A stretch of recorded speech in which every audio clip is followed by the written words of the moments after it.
Hello, good evening, good afternoon, good morning sa ang sulok man po ng mundo. Ayan po sila kulit, gustong kumain at gusto niya siya lang ang susubo.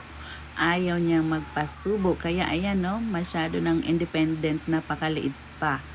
Ayan, pero hindi naman niya kaya. Kaya yan, tinuturuan na namin na kumain. Nang siya mag-isa para masanay. Ayan, ang hawak-hawak niya yung kanyang bread. Hindi naman kinakain. Ayan. Kaya ayan ang gusto niya, umaakyat siya sa lamesa para kumuha ng kanyang pagkain. Alam niya kasi na may pagkain dyan sa lamesa. Ayun, nahulog pa yung kanyang egg. Kaya bihira ko na siyang lutuan ng lugaw kasi solid food na yung kinakain niya.